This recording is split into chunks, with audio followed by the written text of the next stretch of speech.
दूसरा अध्याय देवताओं के तेज से देवी का प्रादुर्भाव और महिषासुर की सेना का वध।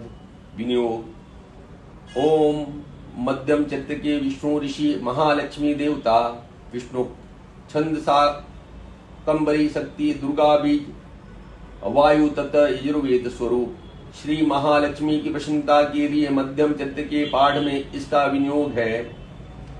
ध्यान। मैं कमल के आसन पर बैठी हुई प्रसन्न मुख वाली महिषासुर मर्दिनी भक्ति महालक्ष्मी का भजन करता हूँ, जो अपने हाथों में अक्षमाला फरसा गदा बाण वज्र पद्म धनुष कुंडिका दंड शक्ति खड़ग ढाल शंख घंटा मधुपात शूल पाश और चक्र धारण करती हैं। ऋषि कहते हैं, पूर्व काल में देवताओं और असुरों में पूरे 100 वर्षों तक घोर संग्राम हुआ था। उसमें असुरों का स्वामी महिषासुर था, देवताओं के नायक इंद्र थे। उस युद्ध में देवताओं की सेना महाबली असुरों से परास्त हो गई। संपूर्ण देवताओं को जीतकर महिषासुर इंद्र बन बैठा। तब पराजित देवता प्रजापति ब्रह्मा जी को आगे करके उस स्थान पर गए जहां भगवान शंकर और विष्णु विराजमान थे। देवताओं ने महिषासुर के पराक्रम तथा अपनी पराजय का यथावत वृत्तांत उन दोनों देवशुरों से विस्तार पूर्वक कह सुनाया। वे बोले, भगवान महिषासुर इंद्र अग्नि वायु और चंद्रमा यम वरुण तथा अन्य देवताओं के अधिकार छीनकर स्वयं ही सबका अधिष्ठाता बन बैठा है। उस दुरात्मा महिष ने समस्त देवताओं को स्वर्ग से निकाल दिया है। अब वे मनुष्यों की भांति पृथ्वी पर विचरते हैं। देवताओं की सारी करतूतें हमने आप लोगों से कह सुनाई। अब हम आपकी शरण में आए हैं, इसका वध का कोई उपाय सोचिए। इस प्रकार देवताओं के वचन सुन भगवान विष्णु और शिव ने दैत्यों पर बड़ा क्रोध किया। उन्हीं की भौहें तन गई और मुंह टेढ़ा हो गया। तब अत्यंत कोप से भरे हुए चंद्रपाणी श्री विष्णु के मुख से एक महान तेज प्रकट हुआ और इस प्रकार ब्रह्मा शंकर तथा इंद्र आदि अन्य देवताओं के शरीर से भी बड़ा भारी तेज निकला। वह सब मिलकर एक हो गया। महान तेज का वह पुंज ज्वलमान पर्वत सा जान पड़ा। देवताओं ने देखा, वहां उसकी ज्वालाएं संपूर्ण दिशाओं में व्याप्त हो रही थीं। संपूर्ण देवताओं के शरीर से प्रकट हुए उस तेज की कहीं तुलना नहीं थी। एकत्रित होने पर वह एक नारी के रूप में परिणित हो गया और अपने प्रकाश से तीनों लोकों में व्याप्त कर जान पड़ा। भगवान शंकर का जो तेज था उस देवी का मुख प्रकट हुआ। यमराज के तेज से उसके सिर में बाल निकल आए। श्री विष्णु भगवान के तेज से उसकी भुजाएं उत्पन्न हुई। चंद्रमा की तेज से दोनों स्तनों का और इंद्र के तेज से मध्य भाग कटि प्रदेश का प्रादुर्भाव हुआ। वरुण के तेज से जंगा और पिंडली तथा पृथ्वी के तेज से नितंब भाग प्रकट हुआ। ब्रह्मा के तेज से दोनों चरण और सूर्य के तेज से उनकी उंगलियां हुई। वसुओं के तेज से हाथों उंगलियां और कुबेर के तेज से नासिका प्रकट हुई। उस देवी के दांत प्रजापति के तेज से और तीनों नेत्र अग्नि के तेज से प्रकट हुए थे। उसकी भौहें संध्या और कान वायु के तेज से उत्पन्न हुए थे। इस प्रकार अन्य देवताओं के तेज से भी उस कल्याण में देवता का आविर्भाव हुआ।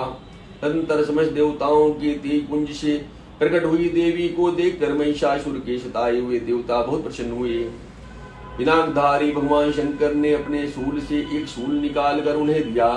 फिर भगवान विष्णु ने भी अपने चक्र से चक्र उत्पन्न करके भगवती को अर्पण किया। वरुण ने भी शंख भेंट किया। अग्नि ने उन्हें शक्ति दी और वायु ने धनुष तथा बाण से भरे हुए 2 तरकश प्रदान किए। शस्त्र नेत्र वाले देवराज इंद्र ने अपने वज्र से वज्र उत्पन्न करके दिया और ऐरावत हाथी से उतार कर एक घंटा भी प्रदान किया। यमराज ने काल दंड से दंड, वरुण ने पाश, प्रजापति ने स्फटिकाश की माला और ब्रह्मा जी ने कमंडल भेंट किया। सूर्य ने देवी के समस्त रूपों में अपनी किरणों का तेज भर दिया। काल ने उनकी चमकती हुई ढाल और तलवार दी। क्षीर समुद्र ने उज्ज्वल हार तथा कभी जीर्ण न होने वाले 2 दिव्य वस्त्र भेंट किए। साथ ही उन्होंने दिव्य चूड़ामणि, 2 कुंडल कड़े, उज्ज्वल अंचंद्र, सब बाहुओं के लिए केयूर, दोनों चरणों के लिए निर्मल नूपुर, गले में की सुंदर हंसली और सब उंगलियों में बनने के लिए रत्नों की बनी अंगूठियां भी दी। विश्वकर्मा ने उन्हें अत्यंत निर्मल फर्शा भेंट किया, साथ ही अनेक प्रकार के अस्त्र अभेद्य व कवच दिए। इनके सिवा मस्तक और वक्षस्थल पर धारण करने के लिए कभी न कुमलाने वाले कमलों की मालाएं दी। जलधि ने उन्हें सुंदर कमल का फूल भेंट किया। हिमालय ने सवारी के लिए सिंह तथा भांति भांति के रत्न समर्पित किए। धनाजय कुबेर ने मधु से भरा पान बांध दिया और संपूर्ण नागों के राजा शीश ने, जो इस पृथ्वी को धारण करते हैं, उन्हें बहुमूल्य मणियों से विभूषित नागहार भेंट किया। इस प्रकार अन्य देवताओं ने भी आभूषण और अस्त्र देकर देवी का सम्मान किया। तत्पश्चात उन्होंने बारंबार अट्टहास पूर्वक उस स्वर से गर्जना की। उनके भयंकर नाद से संपूर्ण आकाश गूंज उठा। देवी का वह अत्यंत उच्च स्वर से किया हुआ है सिंहनाद कहीं समा न सका। आकाश उसके सामने लघु प्रतीत होने लगा। उससे बड़े जोर की प्रतिध्वनि हुई, जिससे संपूर्ण विश्व में हलचल मच गई और समुद्र कांप उठे, पृथ्वी डोलने लगी और समस्त पर्वत हिलने लगे। उस समय देवताओं ने अत्यंत प्रसन्नता के साथ सिंह वाहिनी भगवानी से कहा, देवी तुम्हारी जय हो। साथ ही महर्षियों ने भक्ति भाव से विनम्र होकर उनका स्तुति किया। संपूर्ण त्रिलोकी को क्षोभग्रस्त देख दैत्यगण अपनी समस्त सेना को कवच आदि से सुसज्जित कर हाथों में हथियार ले शस्सा उठकर खड़े हो गए। उस समय महिषासुर ने बड़े क्रोध में आकर कहा, आह, यह क्या हो रहा है। फिर वह संपूर्ण असुरों से गिरकर उस सिंहनाद की ओर लक्ष्य करके दौड़ा और आगे पहुंचकर उसने देवी को देखा, जो अपनी प्रभा से तीनों लोकों को प्रकाशित कर रही थी। उनके चरणों के भार से पृथ्वी दबी जा रही थी। माथे के मुकुट से आकाश में रेखा सी खिंच रही थी तथा वे अपने धनुष की टंकार से सातों पातालों को क्षुब्ध किए देती थी। देवी अपनी हजारों भुजाओं से संपूर्ण दिशाओं को आच्छादित करके बैठी थी। तदनंतर उनके साथ दैत्यों का युद्ध छिड़ गया। नाना प्रकार के अस्त्रों के प्रहार से संपूर्ण दिशाएं उद्भासित होने लगी। चिच्छुर नामक महान असुर महिषासुर का सेना नायक था, वो देवी के साथ युद्ध करने लगा। अन्य देवताओं की चतुरंगी सेना साथ लेकर चामर भी लड़ने लगा। 60,000 रथियों के साथ आकर उद्रक नामक महादैत्य ने लुहा लिया। 1 करोड़ रथियों के साथ लेकर महाहनु नामक दैत्य युद्ध करने लगा, जिसके रोए तलवार के समान तीखे थे। वह शुलोमा नामक महादैत्य 5 करोड़ रथी सैनिकों से युद्ध में आ डटा। 60 लाख रथियों से घिरा हुआ वाष्क नाम दैत्य भी उस युद्ध भूमि में लड़ने लगा। परिवारित नामक राक्षस हाथी सवार और घुड़सवारों के अनेक दलों तथा 1 करोड़ रथियों की सेना लेकर युद्ध करने लगा। विडाल नामक दैत्य 5 अरब रथियों से घिरकर लोहा लेने लगा। इनके अतिरिक्त और भी हजारों महादैत्य रथ, हाथी और घोड़ों की सेना साथ लेकर वहां देवी के साथ युद्ध करने लगे।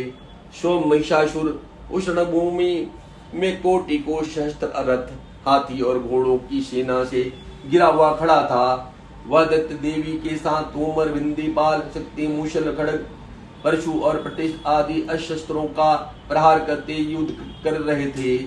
कुछ दैत्यों ने उन पर शक्ति का प्रहार किया, कुछ लोगों ने पाश फेंके तथा कुछ दूसरे दैत्यों ने खड्ग प्रहार करके देवी को मार डालने का उद्योग किया। देवी ने भी क्रोध में भरकर खेल खेल में ही अपने अस्त्रों की वर्षा करके दैत्यों के वे समस्त अस्त्र काट डाले। उनके मुख पर परिश्रम तथा थकावट सारंज मात्र भी चिन्ह नहीं था। देवता और ऋषि उनकी स्तुति करते थे और वे भगवती परमेश्वरी दैत्यों के शरीर पर अस्त्रों की वर्षा करती रहीं। देवी का वाहन सिंह भी क्रोध में भरकर गर्दन के बालों को हिलाता हुआ असुरों की सेना में इस प्रकार विचरने लगा, मानो वनों में द्वानल फैल रहा हो। रणभूमि में दैत्यों के साथ युद्ध करती हुई अंबिका देवी ने जितने निश्वास छोड़े, वे सभी तत्काल सैकड़ों हजारों गणों के रूप में प्रकट हो गए और परशु, बिंदीपाल, खड्ग और पट्टिश आदि अस्त्रों द्वारा असुरों का सामना करने लगे। देवी की शक्ति से बढ़े हुए वे गण असुरों का नाश करते हुए नगाड़ा और शंख आदि बाजे बजाने लगे। उस संग्राम अश्वों में कितने ही गण मृदक बजा रहे थे। तदनंतर देवी ने त्रिशूल से, गदा से, शक्ति की वर्षा से और खड्ग आदि के सैकड़ों महादैत्यों का संहार कर डाला। कितनों को घंटे के भयंकर नाद से मूर्छित करके मार गिराया। बहु तेरे दैत्यों के पांच से बांध कर धरती पर घसीटा, कितने ही दैत्य उनकी तीखी तलवार की मार से दो दो टुकड़े हो गए, कितने ही गदा की चोट से घायल होकर धरती पर सो गए, कितने ही मूसल की मार से अत्यंत आहत होकर रक्त भवन करने लगे। कुछ दैत्य सूल से छाती फट जाने के कारण पृथ्वी पर ढेर हो गए। उड़ रणशंग में बाण समूहों की दृष्टि से कितने ही अश्रों की कमर टूट गई। बाज की तरह झपटने वाले देवपिंडक दैत्यगण अपने प्राणों से हाथ धोने लगे, किन्हीं की बाहें छिन्न भिन्न हो गईं, कितनों की गर्दन कट गईं, कितने ही दैत्यों के मस्तक कट कट कर गिरने लगे। कुछ लोगों के शरीर मध्य भाग में ही विदीर्ण हो गए, कितने ही महादैत्य जांघें कट जाने से पृथ्वी पर गिर पड़े, कितनों को ही देवी ने एक बाह और एक पैर और एक नेत्र वाले करके दो टुकड़ों में चीर डाला। कितने ही दैत्य मस्तक कट जाने पर भी गिरकर फिर उठ जाते और केवल धड़क के ही रूप में अच्छे अच्छे हथियार हाथ में ले देवी के साथ युद्ध करने लगते थे। दूसरे कबंद युद्ध के बाजों की लय पर नाचते थे। कितने ही बिना सिर के धड़ हाथों में खड़क शक्ति और रिष्ट लिए दौड़ते थे तथा दूसरे दूसरे महादैत्य ठहरो ठहरो यह कहते हुए देवी को युद्ध करने की ललकारते थे। जहां वहां घोर संग्राम हुआ था वहां की धरती देवी के गिराए हुए रथ, हाथी, घोड़े, असुरों की लाश से ऐसी पड़ गई थी कि वहां चलना फिरना असंभव हो गया था। दैत्यों की सेना में हाथी, घोड़े, असुरों के शरीर से इतनी अधिक मात्रा में रक्तपात हुआ था कि थोड़े ही देर में वहां खून की बड़ी बड़ी नदियां बहने लगी। जगदम्बा ने असुरों की विशाल सेना को क्षण भर में ही नष्ट कर दिया। ठीक उसी तरह जैसे तृण और ठाड़ के भारी ढेर को आग कुछ ही क्षण में भस्म कर देती है, और वह सिंह भी गर्दन के बालों को हिला हिलाकर जोर जोर से गर्जना करता हुआ दैत्यों के शरीर से मानो उनके प्राण चूमने लेता था। वहां देवी के गणों ने भी उन महादैत्यों के साथ ऐसा युद्ध किया जिसके आकाश में खड़े हुए देवतागण उन पर बहुत संतुष्ट हुए और फूल बरसाने लगे। इस प्रकार श्री मार्कंडेय पुराण में स्वर्णिक मंत्र के अंतर्गत देवी महात्म्य में महिषासुर के सेना का वध नामक दूसरा अध्याय पूरा हुआ। सच्चा जो तारी माता की सदा।